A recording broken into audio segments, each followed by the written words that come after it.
Hello दोस्तों। सो drama की start वहीं से होती है जहाँ जीयुन किम यूना के साथ मिसबिहेव कर रहा था। जहाँ किम यूना को तो कुछ समझ में ही नहीं आ रहा था कि आज जीयुन ऐसे रिएक्ट क्यों कर रहा है, बट वो उसकी सिचुएशन को भी समझ रही थी कि वो कितना अपसेट होगा। और जीयुन उसके बहुत क्लोज आ गया था और उसका हाथ भी पकड़ लिया था, बट लाख कोशिशों के बाद भी वो उससे खुद को छुड़ा ही नहीं पा रही थी। बट आगे वो कुछ करे उससे पहले ही यहाँ डूबुक आ जाते हैं और जीवन का सारा गुस्सा सारा नशा उतारने के लिए उससे कहते हैं, क्या तुमने किम यूना को कोई ऐसी वैसी लड़की समझ रखा है? क्या उसकी इज्जत की तुम्हें बिल्कुल भी नहीं पड़ी? जो सुन यहाँ जीयुन को तो बहुत गुस्सा आता है, आखिर उसने किम यूना के बारे में ये सब कहने के बारे में सोचा भी कैसे। तो वो यहाँ पर डूबुक का कॉलर ही पकड़ लेता है। जो सब देख यहाँ किम यूना बहुत डर गई थी। जहाँ डूबुक अगेन बोले जा रहा था, क्या हुआ, मारना चाहते हो, मारो ना, एक ही बार में अपना गुस्सा निकाल दो और फिर सोचना कि मैं क्या करूँगा। मुझे तुम्हें यहाँ से निकालने में 2 मिनट नहीं लगेगी। और उसे धमकी देकर निकल लेता है। जहाँ किम यूना अभी भी उसे कंफर्ट कर रही थी कि देखो जो भी हुआ उसे भूल जाओ और प्लीज़ यू सांग को देखने चलो हमारे साथ। बट जीवन उसे कोई रिप्लाई नहीं देता। और यहाँ डूबुक किम यूना को बुलाया जा रहा था कि तुम आ रही हो या मैं अकेला ही चले जाऊँ। तो यहाँ किम यूना उसके पीछे पीछे जाने लगती है। जहाँ डूबुक किम यूना पर ही गुस्साने लगा था कि तुम्हें दिखाई नहीं देता, वो बिगड़ा हुआ लड़का है। जहाँ किम यूना तो जीवन का बचाव कर रही थी, नहीं नहीं वो ऐसा लड़का नहीं है, बस वो अभी बहुत ही ज्यादा अपसेट है।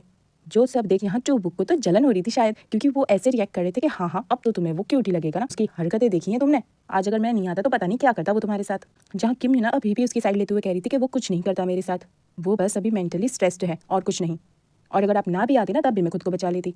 जो सब सुन यहाँ डूबुक तो उसी को देखने लगा था कि अच्छा तो अब यहाँ पे खड़ी क्यों हो, चलो यू सांग को देखने नहीं जाना है, और निकल लेते हैं। जहाँ नेक्स्ट डे डूबुक के भाषण से और यहाँ किम यूना के इंसल्ट होने से जीयुन को थोड़ी थोड़ी तो दिमाग की बत्ती जलानी पड़ती है। और नेक्स्ट डे से वो भी थोड़ी बहुत प्रैक्टिस पर ध्यान देने लगा था। जहाँ यूरी उसे मिलने आती है और उसे उसका लकी चार्म बेल्ट रिटर्न कर रही थी, क्योंकि अब शायद मुझसे ज्यादा तुम्हें उसकी जरूरत है, अब तुम फाइनल में जाने वाले हो। बट जीवन उससे भी कोई रिप्लाई नहीं देता और अपना बेल्ट लेकर वहां से निकल लेता है। जो सब देख यहाँ यूरी बहुत ही ज्यादा सैड थी। आखिर तुस्सी को क्या हो गया है? तुस्सी अब पहले वाला तुस्सी नहीं रहा, वो बहुत बदल गया है। जिसे ये दोनों सीनियर्स ना नजरें गड़ाए हुए देख रहे थे और सोच रहे थे ये लड़की कभी हमें भी भाव देगी या बस तुस्सी के ही पीछे लगी रहेगी। और यहाँ किम यूना पेशेंट्स को अटेंड कर रही थी, बट यहाँ डूबुक तो उसी को देखे जा रहा था। आखिर किम यूना में ये बदलाव कब से आने लगा कि वो जीवन की साइड ले रही थी? आखिरकार पहली बार किम यूना ने डूबुक की साइड छोड़कर जीवन की साइड ली थी। सो यहाँ डूबुक को तो जेलस होना ही था और वो यहाँ पर अपने पेशेंट्स का हेल्थ चेक कर रही थी। बट डबल श्योर होने के लिए वो उन्हें अपना फुल बॉडी चेकअप रिपोर्ट्स करवाने को कह रही थी। जहाँ डूबुक उसे अच्छे से ट्रेन कर रहा था कि अगर वो खुद पर विश्वास करे तो उसे किसी भी मशीन या रिपोर्ट्स की जरूरत नहीं पड़ेगी, और उसे अच्छे से ट्रेन कर रहा था। जो सब सुन यहाँ किम यूना बहुत ही ज्यादा सस्पिशियस फील कर रही थी। आखिर डूबुक को हुआ क्या है, वो आज ऐसे क्यों बिहेव कर रहे हैं? जहाँ अब डूबुक किम यूना को साइड कर खुद उसे चेक कर रहा था और बिना मशीनों के ही अपने राइट गैस कर उसे ट्रीट कर रहा था। जो सब देख यहाँ किम यूना शॉक थी, आखिर डूबुक कितना टैलेंटेड है, अबे तो उसे उनसे बहुत कुछ सीखना है। और उससे मेल पेशेंट्स को भी चेक करवा रहे थे। जहाँ डूबुक तो इस पेशेंट के बम पर इंजेक्शन ठोक रहा था और किम यूना से कह रहा था, देखो इसमें कोई शर्माने की बात नहीं है, अच्छे से सीख लो ये सब कुछ, क्या पता कल को मैं रहूं या ना रहूं, तुम्हें ही यहाँ इस हॉस्पिटल को मैनेज करना है। जो सब सुन यहाँ किम यूना और सैड होने लगी थी कि आखिर ये ऐसा क्यों बोल रहे हैं। तो यहाँ अब हमें रिवील होता है कि डूबुक रिटायरमेंट ले रहे हैं और हमेशा हमेशा के लिए अमेरिका जाने वाले हैं। जो सब कुछ सोच सोच कर किम यूना यहाँ बहुत ही ज्यादा सैड होने लगी थी और डिमोटिवेटेड फील कर रही थी। आखिर डूबुक ही तो थे जिन्होंने उसे सहारा दिया और उसे आज इस मुकाम पे पहुंचाया, इतना अच्छे से ट्रेन किया, और अब वो खुद उसका साथ छोड़कर जाने वाले हैं। वैसे यहाँ मैं बता दूं कि किम यूना डूबुक को अब भी पसंद करती है क्योंकि उसने उनसे बहुत कुछ सीखा है, बट इससे ज्यादा और कुछ नहीं। वो दिल से चाहती है कि डूबुक और हियंग के बीच में सब कुछ ठीक हो जाए। बट पता नहीं इनकी ये गाड़ी कहाँ जा रही है। वैसे क्या लगता है डूबुक और हियंग का फिर से पैचअप हो पाएगा? लेट्स वोट फॉर डूबुक एंड हियंग। और मुझे कमेंट में बताइएगा क्या आप सच में चाहते हैं कि डूबुक और हियंग का पैचअप हो जाए या नहीं। जहां अब कोच आकर इन सभी एथलीट्स को बता रहे थे कि नेक्स्ट वीक से इनका फ्रेंडली कंपटीशन होने वाला है, सो सभी लोग अपनी कड़ी मेहनत करने को तैयार हो जाइएगा और अपना अपना बेस्ट कीजिएगा। जिसके बाद तो ये सभी यहाँ अपनी ट्रेनिंग पर ध्यान देने लगे थे। जहाँ डूबुक और किम यूना भी पहुंच गए थे, जिन्हें ऐसे साथ में देख तो जीभ उनकी बहुत जल रही थी। बट वो अभी भी अपने फियर से डील नहीं कर पा रहा था, जिसको डूबुक और किम यूना भी दूर से देख रहे थे और उसके मेंटल स्ट्रेस का अंदाजा लगा रहे थे। और वो भी यहाँ फील कर पा रहे थे कि आखिर जी उन पे क्या गुजर रही है। जिसके बाद तो यहाँ डूबुक किम यूना से कह रहे थे अगर वो ऐसे ही लड़ेगा ना फाइनल तक पहुंचने से पहले ही बाहर फेंक दिया जाएगा। जो सब सुन यहाँ किम यूना तो उनसे लड़ने लगी थी, आप हमेशा इतना नेगेटिव क्यों सोचते हो, जीवन का ड्रीम है फाइनल में मैच जीतना और वो जीत के दिखाएगा, देख लेना आप। जो सब सुन यहाँ डूबुक उससे कहते हैं क्या तुम कुछ ज्यादा ही जीवन पर भरोसा नहीं करने लगी, आखिर ऐसी कौन सी गुट्टी पिला दी है उसने जो तुम अब बस जीवन जीवन करने लगी हो। जो सब सुन यहाँ किम यूना की तो बोलती बंद हो गई थी। आखिर वो बताए भी तो क्या बताए, उससे अभी खुद कुछ नहीं पता है कि वो क्या फील करती है। जहां अब कोच भी उनसे आकर सलाह मशवरा कर रहे थे क्योंकि अगर जीवन की मेंटल स्टेट ऐसी ही रही तो उन्हें उसे फायर करना होगा, जिसके लिए उसे किम यूना डॉक्टर का अप्रूवल चाहिए। बट यहाँ डूबुक कितना भी जीवन पर ऊपर से गुस्सा दिखा रहे हो, पर वो अंदर से जानते हैं कि जीवन इज द बेस्ट। तो वो यहाँ पर कोच से जीवन के लिए थोड़ा टाइम मांग रहे थे ताकि वो अपने स्ट्रेस को कम कर सके और मेंटली प्रिपेयर हो सके और जीवन पर भरोसा रखने को कह रहे थे। जो सब सुन यहाँ किम यूना शॉक थी, आखिर डूबुक जीवन की साइड ले रहे हैं और कोच के जाने के बाद उनसे थैंक यू कर रही थी। जहाँ डूबुक तो सारा बर्डन किम यूना पर ही डाल रहे थे कि देखो यहाँ पे मैंने बोल तो दिया है लेकिन अब ये कैसे होगा, ये सब कुछ तुम्हें देखना होगा। जो सब सुनिया किम यूना शॉक थी, आखिर मैं अकेले क्या कर लूंगी। और वो रोज की तरह यहाँ यूसांग से मिलने आती है और उससे बहुत सारी बातें भी करती है। मैं जानती हूँ कि तुम मुझे सुन सकते हो, भले ही तुम रिएक्ट ना करो, पर मैं जानती हूँ कि डीप डाउन तुम मेरी बातों को समझ रहे हो और तुम्हें ये भी अंदाजा है कि जीवन की भी कुछ ऐसी ही हालत है। वो भी तुम्हें फेस करने की हिम्मत नहीं जुटा पा रहा है, लेकिन ऐसा कब तक चलेगा? फाइनल्स सर पर आ गए हैं। मैं रिक्वेस्ट करती हूँ कि तुम दोनों जल्दी अपनी आपस की इस चुप्पी को तोड़ो, अपने दिल में रखी बातों को शेयर करो। क्या तुम दोनों फ्रेंड्स नहीं हो? और जल्दी से ठीक हो जाओ, हम सब तुम्हारा यहाँ इंतजार कर रहे हैं। जिसके बाद वो यहाँ यूसांग के डॉक्टर को भी पूछती है कि आखिर अब क्या किया जाए। तो यहाँ डॉक्टर बताते हैं कि देखो, यूसांग को होश तो आ ही गया है, बट वो कुछ बोल नहीं रहा है, इसलिए ज़रूरी है कि उसके दिल में जो बात चुभी हुई है, जो भी उसका गुस्सा है, उसे बाहर निकाला जाए। सो अच्छा होगा कि यहाँ जीयुन को उसके सामने लाया जाए ताकि वो कुछ तो रिएक्ट करे, क्योंकि अगर वो खुद हेल्प नहीं मांगेगा तो हम उसकी हेल्प कैसे करेंगे। जिसके बाद तो किम यूना और भी ज़्यादा परेशान हो जाती है, क्योंकि ना ही जीयुन में इतनी हिम्मत है कि वो आकर यहाँ यूसांग को देखे और ना ही यहाँ यूसांग है कि कोई रिएक्शन दे।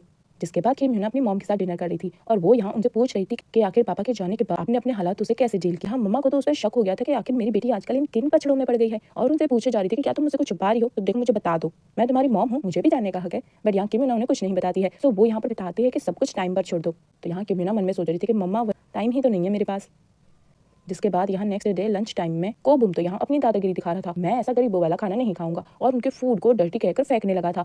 जो सब देख यहाँ यूरी को तो मिर्ची लग गई थी। आखिर ये अमीर बाप की औलाद कैसे बिहेव कर रही है, मैं भी कुछ कम नहीं हूँ, और पहुंच जाती है उसे पंगे लेने, जहाँ वो तो उस पर उंगली करने वाला था। तो यहाँ फाइनली जीयुन आ जाता है अपनी यूरी को बचाने और उसे अपने दोस्तों से दूर रहने को सजेस्ट कर रहा था। जो सब देख यहाँ यूरी बहुत खुश हो गई थी, आखिर जीयुन की तरफ से कोई तो रिस्पॉन्स आया। बट यहाँ जीयुन अगेन पहले जैसा हो जाता है। जिसके बाद हम जीयुन को अकेले बैठा हुआ देखते हैं, जहाँ वो बहुत ही ज्यादा सैड था और बार बार बस यूसांग के बारे में सोचे जा रहा था। जहाँ पीछे से किम यूना भी उसका दिया हुआ प्यारा सा गिफ्ट गिटार लेकर पहुंच जाती है और एक क्यूट सा ब्यूटीफुल सा सॉन्ग भी सिंग करती है। जो सब सुन यहाँ जीयुन को तो बहुत रिलीफ फील हो रहा था और वो बस किम यूना को देखे जा रहा था। बट सॉन्ग के खत्म होते ही वो भी वहाँ से निकल लेता है, जिसे किम यूना रोकती है। तो वो उसे कहता है, आखिर तुम मेरा पीछा क्यों नहीं छोड़ देती हो? लास्ट टाइम मैंने तुम्हारे साथ कितना मिसबिहेव किया था, उसके बाद भी तुम मेरे पीछे पड़ी हो, क्या तुम्हें समझ नहीं आता? मैं अकेले रहना चाहता हूँ। और वो वहाँ से निकल जाता है, जिसकी ऐसी हार्श बातों पर किम यूना बहुत सैड हो जाती है। आखिर वो तो बस इनकी हेल्प करना चाहती है ना, जहाँ यूरी भी ही यंग से हेल्प ले रही थी कि आखिर वो ऐसा क्या करे जिससे तुझसे फिर से पहले जैसा ठीक हो जाए। और उसकी तबीयत भी थोड़ी खराब थी, तो वो उसे यहाँ हॉस्पिटल लेकर आई थी, या फिर ये टूबुक से मिलने का बहाना भी हो सकता है। जहाँ यूरी तो किम यूना से चेक कराने के लिए मना कर रही थी, आखिर वो उसे अपनी राइवल जो समझती है। बट यहाँ नर्स बताती है कि चाहे आप किम यूना से मिलना चाहे या फिर टूबुक से, आजकल दोनों ही साथ में पेशेंट ट्रीट करते हैं। जो सब सुन यहाँ यंग बहुत ही ज्यादा सैड थी और वो यूरी को लेकर जबरदस्ती पहुंच जाती है उनके रूम में, जहाँ वो किम यूना से डायरेक्टली पूछ लेती है, आखिर आप दोनों साथ में पेशेंट ट्रीट क्यों कर रहे हैं? तो यहाँ किम यूना बताती है कि ऐसी कोई कुछ खास बात नहीं है, बस टूबुक मुझे ट्रेनिंग दे रहे हैं, जिनकी इस ऑकवर्डनेस को किम यूना भी सेंस कर लेती है।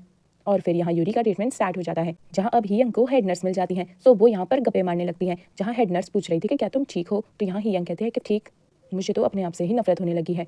सो अब रात को किम यूना हियंग से मिलने आती है, जहाँ हियंग तो उसे देख शॉक थी, आखिर तुम इतनी रात को यहाँ क्या कर रही हो? तो यहाँ किम यूना उससे डायरेक्टली पूछ लेती है, क्या आप दोनों के बीच में फिर से पहले जैसा सब कुछ ठीक नहीं हो सकता? तो यहाँ हियंग उसे कहती है, तुम गलत जगह बात कर रही हो। तो कहती है कि उसके लिए तुम्हें टूबुक से बात करना चाहिए। और वो यहाँ पर बहुत इमोशनल हो जाती है और वो यहाँ पर सीधा टूबुक से बात करने पहुंच जाती है। आखिर आप दोनों ये कौन सा खेल खेल रहे हैं? मुझे तो लगा था कि सब कुछ धीरे धीरे ठीक हो रहा है, बट आप लोगों ने तो हद कर दी है।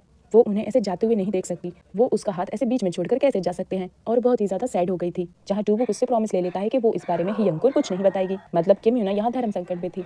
हाँ, चुप हो जाओ ना, मुझे वीडियो बनाने दो।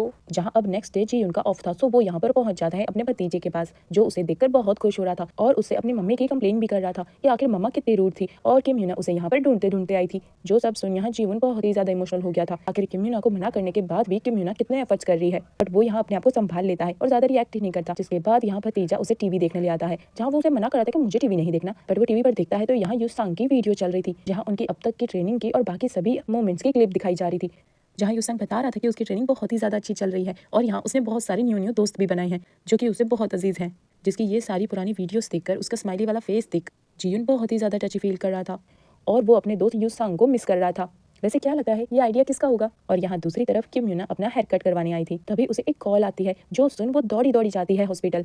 एंड गेस व्हाट, ये कॉल जीवन की तरफ से थी और वो यहाँ पर किम यूना से रिक्वेस्ट कर रहा था क्या वो भी उसके साथ चलेगी। उसमें अकेले जाकर यूसांग का सामना करने की हिम्मत ही नहीं है। जो सब सुन यहाँ किम यूना उसके साथ आती है, बट दरवाजे के बाहर तक, क्योंकि अब यहाँ से आगे का रास्ता उसे खुद अकेले ही तय करना है, ताकि यूसांग और जीयुन अपने अंदर की भड़ास को बाहर निकाल सके। जहाँ अब कांपते हाथों के साथ जीयुन दरवाजा खोलता है और डरते डरते एक एक कदम उसके पास जा रहा था। और वो यहाँ यूसांग की ऐसी हालत को देख बहुत ही ज्यादा इमोशनल होने लगा था, जहाँ अब यूसांग की भी आंखें खुल जाती हैं और वो उसे देख गुस्साने लगा था कि तुम चले जाओ यहाँ से, मुझे तुम्हारी शक्ल भी नहीं देखनी है, गेट लॉस्ट।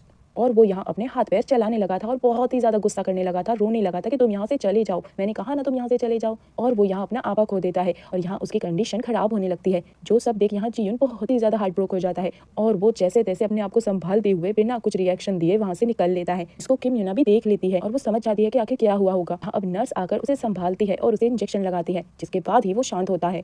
और यहाँ बाहर आकर जीयुन बहुत ही ज्यादा अपसेट हो गया था और खुद से ही नफरत करने लगा था और बस रोए जा रहा था, जिससे पीछे से किम यूना भी सपोर्ट करने पहुंच जाती है, जो कि बहुत इमोशनल था। जिसे पीछे से किम यूना हक कर लेती है और उसे कंफर्ट कर रही थी, जहाँ जीयुन उसे पकड़कर बहुत रोता है। और यहाँ उसे देख किम यूना भी बहुत सैड थी। जहाँ अब रात को जीयुन जैसे तैसे अपना लटकाया हुआ मुंह लेकर सैड होता हुआ घर को आया था, बट न जाने उसे क्या सोचता है, वो कोच को कॉल कर मीटिंग करने को बुलाता है और बस यूसांग के बारे में सोचे जा रहा था। जिसके बाद हम कोच और जीयुन को आमने सामने देखते हैं और यहाँ हमें पता चलता है कि यहाँ कोच उसे बाहर निकालने वाले थे। तो यहाँ जीयुन उन्हें चैलेंज करता है, जहाँ कोच उसे कहते हैं कि क्या तुम्हें लगता है कि तुम मुझे हरा पाओगे, मेरी तुमसे कोई जाती दुश्मनी नहीं है। जहाँ अब जीयुन भी रेडी होकर आ जाता है, जिसके बाद हमें लगता है कि इन दोनों के बीच एक धमाकेदार धांसू वाली फाइट देखी जाएगी। बट अफसोस ये सीन यहीं कट हो जाता है और हमें बताया भी नहीं जाता कि आखिर इन दोनों में से वो कौन जीता था। बट मैं ये जरूर कह सकती हूँ कि जीयुन अभी भी गेम में टिका हुआ है। मतलब अब आप समझ जाओ कि क्या हुआ होगा। जहाँ चूबुक ने तो किम यूना के गर्दन पर तलवार रख दी थी और वो उसे पूछे जा रहे थे कि आखिर क्या प्रोग्रेस हुआ, जीयुन की गेम सुधरी या नहीं। और यूसांग, तुम्हें पता है ना कि जीयुन के खेलने के लिए हमें यूसांग का अप्रूवल लेना होगा और इसके लिए जरूरी है कि यूसांग सबसे पहले जीयुन को माफ करे। जो सब सुन यहाँ किम यूना की तो हालत खराब थी कि आखिर वो इकलौती जान क्या क्या करे। और यहाँ नेक्स्ट डे तो काया पलट हो चुकी थी, जहाँ कोच तो दिन दहाड़े सो रहे थे और यहाँ असिस्टेंट कोच सबकी ट्रेनिंग करवा रहे थे और वो इस कोच को जगाते हुए कहते हैं, क्या बात है आप दिन दहाड़े सो रहे हैं। तो यहाँ पर कोच कहते हैं, तुम्हें क्या पता रात को मैं क्या कर रहा था। और दूसरी तरफ जीयुन जी तोड़ मेहनत करने लगा था, मतलब थोड़ी थोड़ी तो गाड़ी ट्रैक पर आ ही गई है। और यहाँ नेक्स्ट वीक आने वाली फ्रेंडली मैच अब दरवाजे पर खड़ी थी, जहाँ अब कोच उनका वेलकम करते हैं और यहाँ दोनों टीम एक दूसरे को देखकर अपना टेंशन दिखा रही थी और एक दूसरे को रिस्पेक्ट शो कर रहे थे। जहाँ सीनियर के तो इन सभी के ऐसे डेडली रूप को देखकर ना पसीने छूटने लगे थे कि क्या हम इनके सामने टिक पाएंगे, क्या ये कुछ ज्यादा ही खूंखार नहीं है। जो कि बहुत फनी था। जहाँ अब किम यूना का तो किसी काम में मन ही नहीं लग रहा था, सो वो भी यहाँ उनके फ्रेंडली मैच को देखने पहुंच जाती है। बट उसकी हिम्मत ही नहीं हो रही थी कि वो दरवाजा खोल अंदर जाए, सो वो अंदर जाती ही नहीं है और वापस आकर डूबुक को कॉल कर रही थी। जिसके बाद यहाँ किम यूना और डूबुक पहुंच जाते हैं अपने मैनेजिंग डायरेक्टर के पास और उनसे रिक्वेस्ट कर रहे थे कि वो थोड़ी देर इस केस को संभाले रखे, हम बहुत जल्दी ही ये मैटर सॉल्व कर देंगे और यूसांग के थ्रू लेटर भी पहुंचा देंगे कि उसे जीयुन पर कोई शक नहीं है। जहाँ अब बारी बारी से इनका 1-on-1 मैच हो रहा था और यहाँ ये दूसरी टीम हमारी टीम वालों पर भारी पड़ रही थी। जो सब देख यहाँ कोच बहुत ही ज्यादा टेंशन में था। जहाँ अब नेक्स्ट टर्न जीवुन की आ गई थी, जो देख यहाँ सभी लोगों का मूड ऑफ हो गया था कि ये तो वैसे भी कुछ नहीं कर पाएगा। और फर्स्ट राउंड में होता भी कुछ ऐसा है, जहाँ जीयुन हार जाता है, तो यहाँ बाकी बची हुई होप भी टूट जाती है। बट सेकंड राउंड में जीवुन यहाँ पर अपनी जी तोड़ मेहनत करता है और ओपोनेंट को हराकर पॉइंट कलेक्ट कर देता है, जहाँ उसके अंदर से यूसांग का गिल्ट भी बाहर निकल चुका था, जिसके लिए वो यहाँ कोच को थैंक यू कर रहा था और कोच भी उसकी इस जीत से बहुत खुश थे। लगता है अब इन दोनों की खटपट भी ठीक होने लगी है। जहाँ अब आफ्टर मैच जीयुन के फोन पर एक मैसेज आता है, सो वो यहाँ पर दौड़ता हुआ किम यूना को देखने आता है, जहाँ ये नर्स बताती है कि किम यूना तो अभी अभी डूबुक के साथ निकल चुकी है। जो सब सुन यहाँ वो सैड होने लगा था और दौड़ता हुआ किम यूना के पास जाने लगा था, जहाँ वो देखता है कि किम यूना तो डूबुक के साथ गाड़ी में बैठ जाने लगी थी। सो वो तो यहाँ मुंह बनाने लगा था और जाने लगा था, बट तभी वहाँ डूबुक उसे देख लेता है और डूबुक यहाँ गाड़ी से बाहर आकर उसे रोकने लगा था। लगता है तुम्हें बहुत ही जरूरी काम है। और तब जाके यहाँ किम यूना भी उसे देख लेती है और सीधे उससे सवाल करने लगी थी कि कैसा रहा तुम्हारा आज का फ्रेंडली मैच। तो यहाँ जीवन उसे बताता है कि बहुत अच्छा, शायद कोई मेरे लिए प्रे कर रहा था। जो सब सुन यहाँ किम यूना उसे कॉन्ग्रेचुलेशन करती है, बट अब और कुछ बोलने को नहीं था, सो वो यहाँ पर डूबुक के साथ चुपचाप निकल लेती है, जिसको जाते हुए यहाँ जीयुन चुपचाप देख रहा था और बहुत ही ज्यादा सैड हो रहा था। अब उसे तो पता नहीं है ना कि किम यूना के सर पर कितने सारे लोड हैं। जहाँ किम यूना और डूबुक यहाँ अपने स्पॉन्सर्स के साथ डिनर पर आए थे और उनसे अपने हॉस्पिटल के मैनेजमेंट के लिए एडवांस मशीनों की रिक्वेस्ट कर रहे थे। जो सब सुन यहाँ वो सभी कह रहे थे कि इसकी क्या जरूरत है, इससे हमारे गेम को क्या फायदा होगा। तो यहाँ डूबुक बताते हैं कि जितने एडवांस हमारे पास मशीनें होंगी, हम उतने ही अच्छे से अपने एथलीट्स को ट्रीटमेंट दे पाएंगे और अगर हमारे एथलीट्स ठीक रहेंगे तो उनका गेम भी इंप्रूव होगा। बट यहाँ इन स्पॉन्सर्स को तो बस किम यूना ही नजर आ रही थी और वो यहाँ उसे ड्रिंक करने के लिए फोर्स करने लगे थे और उसके साथ कुछ ज्यादा ही फ्रेंडली हो रहे थे। जो सब कुछ देख यहाँ डूबुक को अच्छा नहीं लग रहा था और यहाँ किम यूना को भी बहुत गुस्सा आ रहा था। बट यहाँ उसने डूबुक के साथ रहकर इतना तो सीख लिया है कि जब अपना काम निकलवाना होना तो थोड़ा तो लेट को करना पड़ता है, वरना किम यूना को तो इतना गुस्सा आता है कि वो सीधा पानी ही फेंक दे उसके मुंह पर। बट यहाँ वो शांत बैठी रहती है, जिसे डूबुक भी नोटिस कर रहा था और यहाँ स्पॉन्सर्स को जल्दी रफा दफा कर किम यूना की तारीफ कर रहा था कि आखिर तुमने मेरे साथ रहकर बहुत कुछ सीख लिया है। जहाँ किम यूना उनसे कह रही थी कि आप ये सब कुछ कैसे मैनेज कर लेते हैं, जहाँ डूबुक कहते हैं कि आगे से तुम्हें ही ये सब कुछ मैनेज करना है। अगर ये स्पॉन्सर्स हमें फंडिंग नहीं देंगे तो हम इतनी महंगी महंगी मशीनें कैसे मंगवाएंगे और अपने एथलीट्स का ध्यान कैसे रखेंगे। जो सब सुन यहाँ किम यूना बहुत ही ज्यादा सैड होने लगी थी और इमोशनल हो गई थी कि आखिर डूबुक कितना सोचते हैं अपने एथलीट्स के बारे में। वो कभी भी डूबुक जितनी अच्छी नहीं बन सकती और यहाँ डूबुक है कि इन सबको छोड़कर दूर जा रहे हैं। जिसको इतना इमोशनल होता देख टूबुक भी उसे कह देता है कि तुम उस जीवन को छोड़ कहीं तुम फिर से मेरे प्यार में तो नहीं गिरने वाली हो। ये बस यही बकवास करनी थी आपको। तो टूबुक कहते हैं अरे यहाँ से जाने के बाद ही तो तुमसे पीछा छूटेगा मेरा। जिसके बाद यहाँ टूबुक अपना दिल हल्का करते हुए उसे कहते हैं कि मेरा ये ड्रीम है कि मैं तुम्हें ये पूरा हॉस्पिटल हैंडल करते हुए देखूं, तुम्हें किसी के सहारे की कभी जरूरत ना पड़े। इसीलिए अब जितना भी टाइम मेरे पास बचा कुचा है मैं चाहता हूँ तुम जल्दी से ये सब कुछ सीख लो। हूं ना मैं बहुत खास। जो सब सुन यहाँ किम यूना तो और भी ज्यादा सैड हो गई थी। जहाँ फाइनली जूबुक उसे बताता है कि वो जिस इंटेंशन के साथ यहाँ आया था और हियंग को अप्रोच किया था वो बहुत गलत था। वो कोई उसे प्यार नहीं करता था बट वो उसे रिवेंज लेना चाहता था, इसीलिए वो उसके पीछे पीछे यहाँ तक आया। उसने हियंग के साथ बहुत गलत किया, उसके इमोशन के साथ खेला है। सो वो यहाँ पर बहुत ही ज्यादा गिल्टी फील कर रहा है और इसीलिए वो ये सब कुछ छोड़ के जा रहा है। इसमें किसी की कोई गलती नहीं है। मैं कितना बुरा हूँ ना, मैं इस लायक नहीं हूँ, इसीलिए मैं वापस जा रहा हूँ। जहाँ किम यूना के तो आंखों में आंसू आ गए थे कि बस कीजिए डायरेक्टर, अब इतने भी बुरे नहीं हैं। और वो यहाँ बहुत इमोशनल हो गई थी और बस चुप होकर उन्हें देखे जा रही थी। बट यहाँ किम यूना उनसे फाइनली कहती है कि क्या वो रुक नहीं सकते, क्योंकि उसे अभी भी उनकी ज़रूरत है, उनकी गाइडेंस की ज़रूरत है, प्लीज़ वो ना जाएं। और रोने लगी थी। पर यहाँ जूबुक ने तो मन बना लिया था जाने का। सो अब वो यहाँ किसी की नहीं सुनने वाले और वो किम यूना से कहते हैं कि अब उनके जाने के बाद ना मेडिकल डायरेक्टर की सीट खाली है और वो उस सीट पर सिर्फ और सिर्फ किम यूना को देखना चाहते हैं। सो उसके लिए उसे अभी बहुत कुछ सीखना है और बहुत ही ज़्यादा कड़ी मेहनत करनी होगी।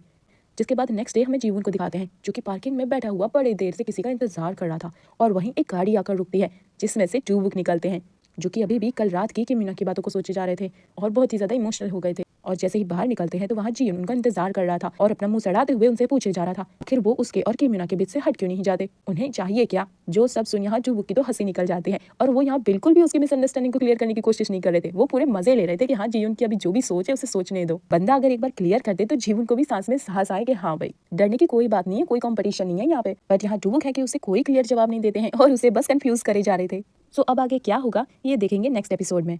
तब तक के लिए अपना ध्यान रखिएगा और मैं माफ़ी चाहूँगी जो भी मेरी वीडियोस में अनवांटेड नॉइसेज आ रही थी ना उन सभी के लिए। आई होप आप मेरी परेशानी को समझेंगे और मुझसे गुस्सा नहीं होंगे। और अगर इस वीडियो को लेकर आपको फिर भी कोई तकलीफ होती है तो आप मुझे कमेंट कर दीजिएगा, मैं यही पार्ट फिर से रिकॉर्ड कर लूँगी और फिर से वीडियो एडिट कर अपलोड कर दूँगी।